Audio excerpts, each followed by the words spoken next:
it's been a while since a book series has made me feel this happy for the characters in it and this ready to continue a series so much.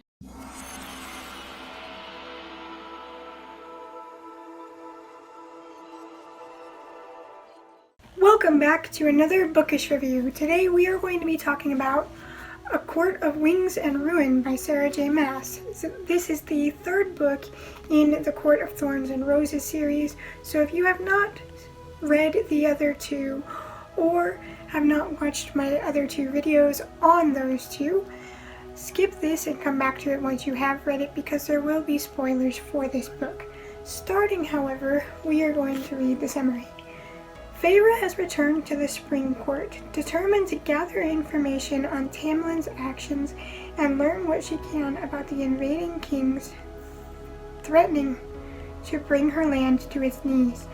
But to do so, she must play a deadly game of deceit. One slip could bring doom, not only for Feyre, but for everything and everyone she holds dear. As war bears down upon them all, Feyre endeavors to take her place as one of the high fae of the land, balancing her struggle to master her power, both magic and political, her love for her court and her family. Amidst these struggles, Feyre and Rhysand must decide whom to trust among the cunning, lethal High Lords and hunt for allies in unexpected places. In this thrilling third book, A Court of Thorns and Roses series, the fate of Feyre's world is at stake, and armies grapple for power over one thing that could destroy it. Now see, that sounds interesting, and that's the summary on the back of this book. Now, let's get into the characters.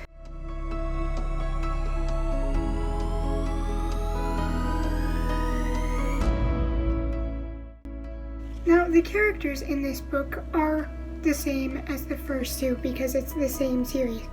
You have Feyre, who is now a fae, Rhysand, who is her love interest, Tamlin, who is her previous love interest, and their found family setup that you have going on.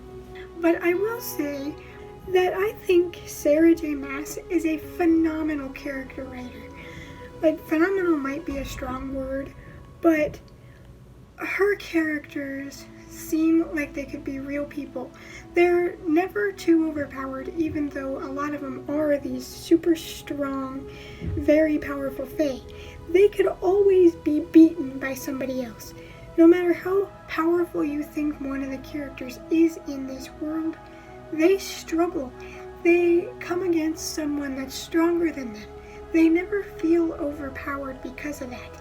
And the connections that the characters make, both with the main characters themselves and with side characters that come up through all of these books, are relevant. They feel like genuine connections. And that is hard to do. And not only does she do good character writing, but she also has a good plot going on. And I have read fantasy books for my entire life, and very rarely do I see a book with both good character writing and good plot writing. It's either good plot, bad characters, good characters, not a lot of plot. But she is able to balance the characters, the power scaling, and the plot really well, which makes this overall an enjoyable read and makes you feel like this world could be a real world because it is so balanced and no one seems cartoonishly strong because everyone comes against struggles and against people that are stronger than them still. And I love her character writing, but we'll get into the plot in the next section.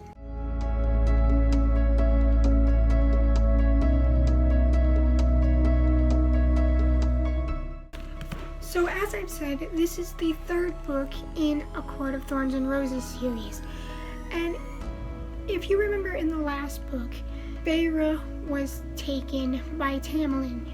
And throughout the first few pages of this book, we see Feyre kind of pretending that she still cares about Tamlin and how she wants to be like his queen, but it's all a ruse. She can't stand Tamlin, and in private she is constantly thinking of ways to get back at him and to make him pay for what he did to her and how he trapped her in his castle. But as cool as that was to see, and her working her magic behind the scenes to like topple his kingdom, I thought that her time with Tamlin was way too short. I would have liked to see a more gradual manipulation happening, so we got more of it, but I understand there's plot to move forward. There's a lot happening in this book. So once Feyre thinks that her manipulation of Tamlin and his kingdom is done, she leaves. She disappears from his kingdom and goes back to her home in the Night Court. And that is when we find out that the true enemy of this book, at least, and the one pulling the strings behind the other books, Hybern, the king of Hybern, is working on getting an army together and finding the cauldron. He wants to use the cauldron to break down the barrier between the Fae and human worlds and take back over the land from the humans, because he doesn't think that lowly humans should be able to have any sway over the Fae that are much stronger, older, and wiser than they are. So that is what we see happening in this book. We see Fae banding together with each other from multiple courts, and humans coming to aid the Fae as well, because they don't want their lands taken over by this king. So there is a lot of war meetings, there's a lot of coming together of the different courts and strategizing things, and they run out of time in their strategizing and are attacked by a part of Hybern's forces. But he ends up not being there, having tricked Rhysand with a hologram or a projection of himself. He wasn't actually there, and so we get little snippets of battles between our main group and Hybern's forces that are just a little taste of the battle to come, and how the king doesn't want to relent to anything. And the parts where the battles were happening, she doesn't sugarcoat the violence of war. She doesn't show that the characters want war. Yeah, they're fighting to protect their lives, but none of them are enjoying it. None of them are taking pride in the killing. They are haggard by it. They're worn down by it. They're disappointed in it. They just want to live in peace. Which I feel like a lot of times in these type of stories where a war is brewing and war is happening, a lot of the characters are far too gung-ho about having to go to war, or they're just completely cold and stone-faced about war. You don't actually get to feel the weight and the direness and the macabre of a war, when in reality no one wins in war, because lives are lost on both sides. Innocents are killed. Homes are destroyed. Nobody wins in war. And a lot of these stories like this don't really show that. It's just a big hero versus evil moment. Whereas in this, you get to see on multiple characters' faces and in their actions that they are only fighting like this because they want their people and their friends and innocent people to survive. They don't like what the king is doing. They don't think it's right that the humans should be exterminated or taken over just because they're not powerful or immortal like the Fae. Nobody likes this war. About the only one taking any pleasure in this is the king himself, which just shows how twisted he is. He doesn't even care if his own forces are killed.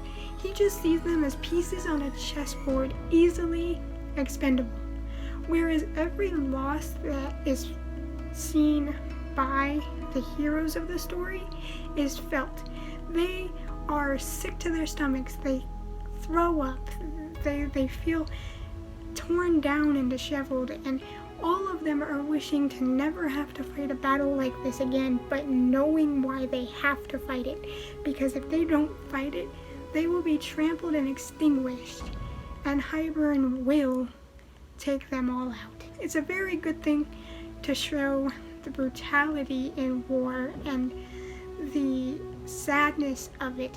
This delves into that and shows you, no, war is brutal and not even the heroes like to fight it, but they fight it because they have to and they have people to protect. On top of that, as they are making their strategies for these wars, there is stuff that comes back from the first book to the second book to this book. Stuff that she brings up that you would think is a one-time thing and not going to come back into play actually comes back into play. She is very good at introducing something and then carrying through with the reason that thing was introduced. And very rarely you see that. Usually in fantasy stuff, it's a one-off MacGuffin that you never see again, and it's just, boom, shows up at the finale last second to do some damage. When the stuff she introduces in this book is introduced gradually, and we come back to the introduction of those things multiple times. Like, the characters are visiting these things multiple times. It's not just a shows up one time until the very end thing. She feels like she very well plans these things out, and it once again ties into being good at building up a character as well as building up a plot. She is so good at balancing good characters with a good plot. And so often in a lot of other fantasy stuff I've read, it's either good characters with minimal plot or a lot of plot with little time for character development, or the character development seems rushed or forced. But Sarah J. Maas balances them beautifully, and I honestly think that she has become one of my favorite writers, and I am very thankful to my family member that let me borrow this series. Well, not let me, because I didn't ask to borrow it. She was more like, oh, you would love this series, I'm gonna let you borrow it. And she was dead freaking on. I am falling in love with her writing, because I love a character-driven story, but I also love plot.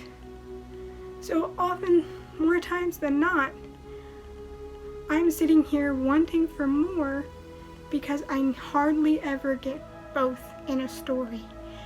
And this book does it beautifully. Now, I'll admit, through the first bit of this book, I was not enjoying it. Like, it felt a little bit boring at first because of all the political setup and all the prep work they had to do. But it paid off in the end and just became a really good story. That's why sometimes it is so hard for me to not finish a book that I'm not enjoying. Because I'm like, no, if I give up on it now, I'll never get the chance to see it get good. And I am so glad I did not DNF this book, because the things that happened, and then Tamlin, good on you. You were an asshole for sure, but there was something he said at the end of the book that got me so hard, and it was something so simple that I literally cried. I was like, okay, you're not a total asshole. You did some horrible things, but everyone makes mistakes, and you paid off your mistakes in a big way. And that comment you did to top it all off, just that,